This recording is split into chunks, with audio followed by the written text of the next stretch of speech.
we're back. That was a nice long break. Hope you enjoyed yours as well as I did.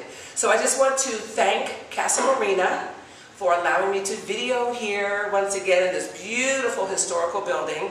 And if I can ever chase Mark or Becky down, we're going to sit down and interview them and chat more about this fabulous place. Because if you're visiting Florida, especially passing through Jacksonville, you need to stop here. The ocean is right across the way. I can see it from where we're sitting. They have a fabulous place here that you can have your weddings and receptions and birthday parties and all kinds of cool stuff. There's a deck upstairs where you can sit outside by the ocean, and they have specials on cocktails. Excellent food. I love the crab cakes. They're amazing. They have it inside. They have a disco. I mean, this place is awesome. It's absolutely awesome, and we're going to do a tour of it one day. So I'm back with Miss Cindy Bishop. I want you to teach me those names. Hang on. She's at RN BSN, registered nurse. I'm a registered nurse with a Bachelor of Science in Nursing.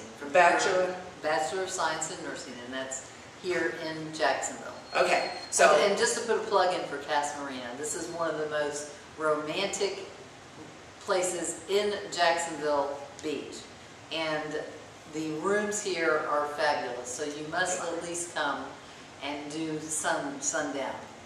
Yeah, the rooms are fabulous. I did get that experience, and I'm telling you, I love the hardwood floors. Yes. Fabulous, yes. And, okay, so now the reason I said that again is because I know some of you are thinking, you young people are thinking about going into nursing and what have you, so I want you to understand what all the insignias are. And how long did it take you to get your bachelor's? Took me 7 years. 7 years, but can they do it sooner if they just really buckle down? You had jobs. Yes, I had to pay for my second degree, my BSN, as well as my first degree. So I had to work full-time and then take classes part-time. Okay, got that. But there are a lot of grants out there right now with the current unemployment that, depending on your age, that they will cover your expenses almost upwards of 80%. You can go to OneSource and they can help you with that. Excellent. Check out OneSource. And if you're in some other country or some other place, check us out. Come on over here and get your education in the United States of America. Okay, so we're back with your story. There's just so much to this woman. I've got to have her back. We have got to do more than one interview, because this is going to take me probably a week of 1-hour interviews to just get in deep inside of all the things she's told me about. And she is going to be on my TV show, so stay tuned to life and we'll get to that. So now we're nursing, and you've come into Jacksonville and you're moving forward and you're going through all this stuff. When did you start going through the challenges? Whether you were ill, whether you were homeless, whether you were penniless, whether you were, I don't know. When did you start going through those challenges that were so noticeable that helped you get to this point today? Well, I can honestly say I had a fabulous life until 2008 when we had the downturn. And then I literally went through over 28 downsizes where they would let me go because, number one, I was a woman. Number two, I was getting 45, 50-ish, and I was making 5 times what my counterparts were. So from 2008, I had a very hard time getting employment because they did not want me, even though I had the skill sets of all of my male counterparts.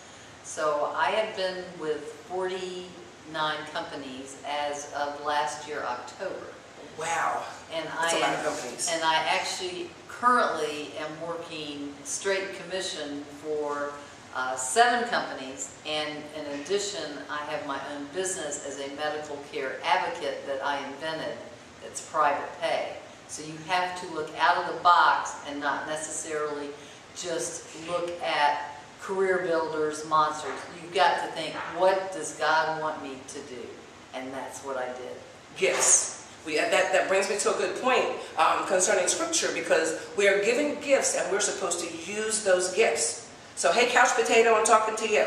You've got something going on. Think about what it is that you should be doing. What's your passion? And whatever that passion is, start making the way toward it.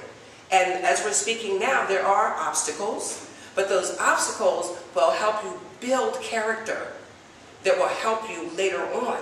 Okay, so let's talk some more about that. So one of the ways also that I helped cope with not becoming a couch potato is that I've been a volunteer for probably over 50 organizations. And that helped me meet people to get job opportunities. Absolutely. Okay? Even if it's the American Cancer Association, if it's Beam, if you have, you know, going and doing a soup kitchen, there are many opportunities. There are churches, they are nursing homes. I'm also an expert at elder care.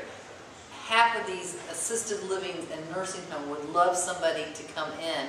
You have to be credentialed, but just to take these folks just to the park, take them, talk to them, read to them, all the blind people. There's so many things you can do, and that could blossom into a job.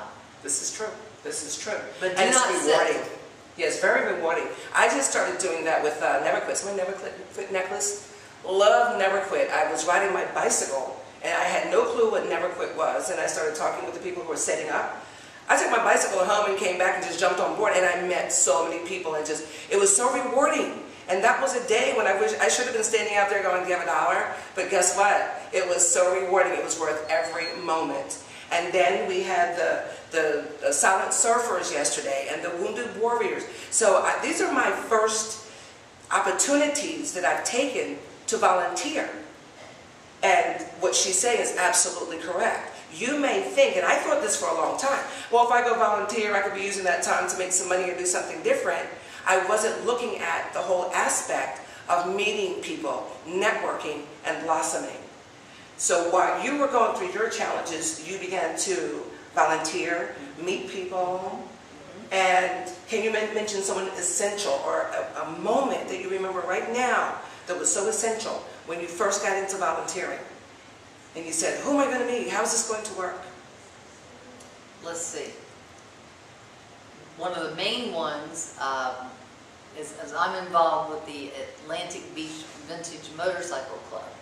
And when who's the young lady that was at Orange Park, the little girl that was murdered? Oh, then that wasn't Cherry Perryman, though. No. Okay. Anyway, I'm having a senior moment. But anyway, I helped with that motorcycle run in order to she was murdered by her neighbor, and we did a poker run. We actually made the Guinness World Book of Records. Wow. And I was one of the committees that did the volunteers that took the money for the run, and the riders had to sign a waiver if they got ill. And we actually made the most money for a motorcycle charity for this young lady in Orange Park. So that was your first time volunteering for something? Oh no. But that was an essential moment? That was an essential something moment. That stands out in your mind? Oh no, because I've been doing volunteers for American Cancer Society, and then when I was back in high school, I started at Wolfson. I started Service, Aid, and Friendship, and that was in 1968, I believe.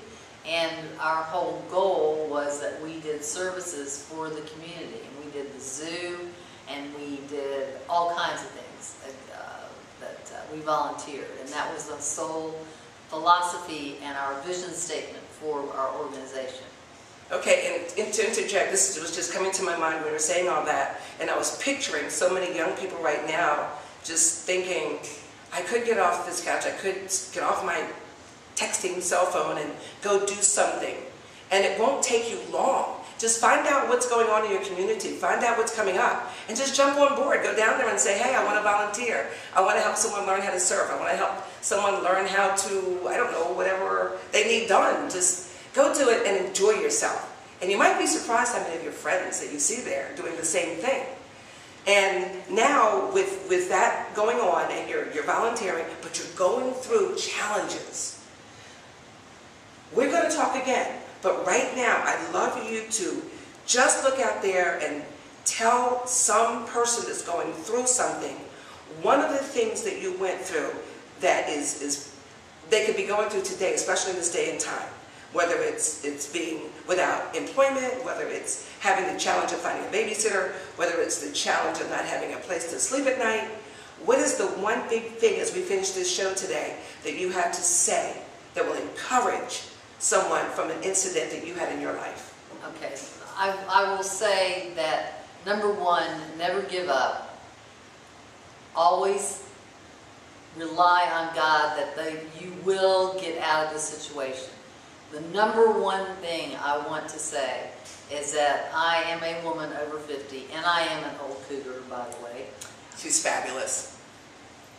Do not rely on texting, email, and social media. You must get out and meet people. People hire people that are out and about. It still is, the marketing is one-on-one.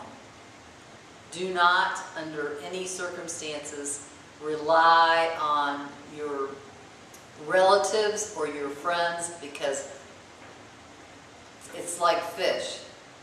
Fish is only good 3 days. It's just like relatives in your home. Get out there and mingle. Experiences every single day of my life. I have some wonderful thing that happens to me with a client, and even go to Publix. Go to Publix or go to Winn-Dixie. Help an older person would get a box off the top of the shelf. I mean, go to several churches. I mean, again, that is a great way to meet people. Go to open houses of all the galleries. You can find that on the internet. Go to festivals. Go to any place that is having an exhibit. Introduce yourself. Clean yourself up. Look meticulous at all times, that you never know when that job opportunity is going to be there. Brush your teeth. Keep your hair clean. Have a resume all set, and you will get out of this. Don't rely on all the free services. Life is not a free ride, and that is what I would say. This is true. I appreciate that so much. And it's been great fun. I could speak with Cindy all day. She's a wonderful influence. And I hope something we said today, something we've done, will influence your life and enlighten you, encourage you, and empower you. So we'll see you again soon. And Cindy, I would love to have you back with me again. Absolutely. Promise, promise? Promise, promise. Okay. Happy 4th of July. Say it with me. Stay tuned to life and keep learning. Stay tuned to life and keep learning. And keep learning. That's right. It's a good thing. See you soon. Thank you.